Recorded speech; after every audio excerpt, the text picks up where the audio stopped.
Welcome to Wednesday's Word of Wisdom. Last week was Mother's Day, so I hope all you mothers out there had a wonderful Mother's Day. Come on back and see what we have to say.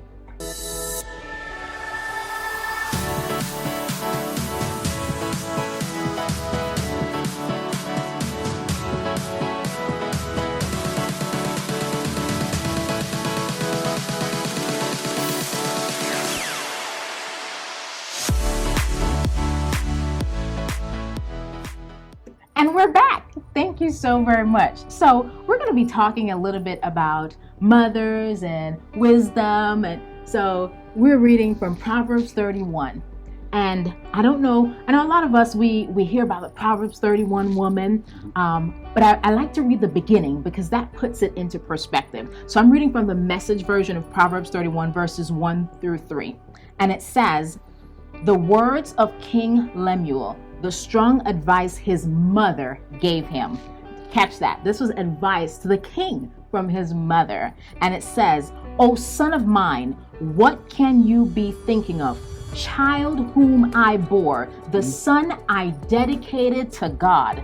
Don't dilute your strength on fortune hunting women, promiscuous women who shipwreck leaders." Wow, what an introduction as this mother is setting the stage for her son, saying, hey, don't dilute your wisdom on these unworthy women. And so we're going to dive into that a bit. And many of you know Proverbs 31 woman, and there's lots of ministries about the woman that the mother paints the picture of. David, what are your thoughts? Okay, how many of us know this woman? Is it our wife? Is it our mother? I mean, we would hope so. Some of us may not have had that growing up. Some of us kind of married into that. We found that woman that we didn't have growing up. And yes, she's right. Okay. Now, what she just read. Now, this stuff is said to our generation.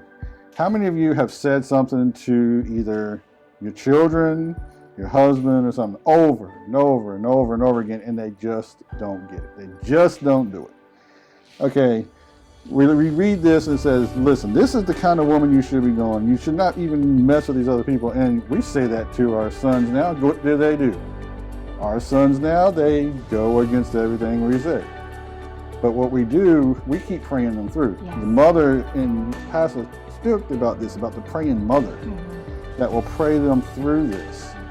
And a lot of times, like I said, it's like we hear it, and it's like, okay, I'm just going to tune it out. I hear it all the time, so why do I need to listen to it? And I think that's kind of what our children do, especially as they get that teenage rebellious years, like, oh, she keeps telling me the same thing. Why do I have to hear this all the time? Okay, if any of you teenagers are watching, the reason why it's said all the time is because you're not doing it, okay? If you do what is said, guess what? It'll stop. Simple.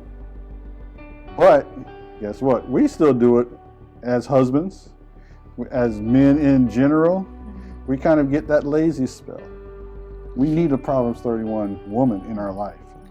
If you're not married, men, read that, study that. That is the woman you should be looking for.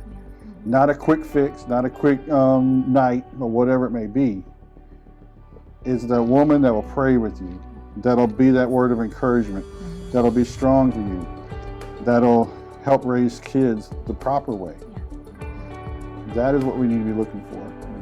So if you're not looking for that, let's get a little bit of encouragement. Let's go out and let's search for them. Yeah, and as a matter of fact, when you go down into Proverbs, again from the Message version, verse 10, it says, "A good woman is hard to find and worth far more than diamonds. Her husband trusts her without reserve." So it's already telling you, a good woman is hard to find. The easy ones are going to come plentiful and bountiful, but a good woman is hard to find. So be diligent in that and use the wisdom and the counsel of others, of those that are deep in the word that can lead and guide you. So as David said, you may not have had a praying mother, or you don't have a praying mother, but there are church mothers, there are sisters in the church, there are even your elders and pastors that are speaking to your life, that will give you the guidance and the wisdom that you need as you seek to find that good woman. And women, let us strive to be a good woman, right? That virtuous woman. Okay, so until next time, we'll talk more about it. God bless you. Bye-bye.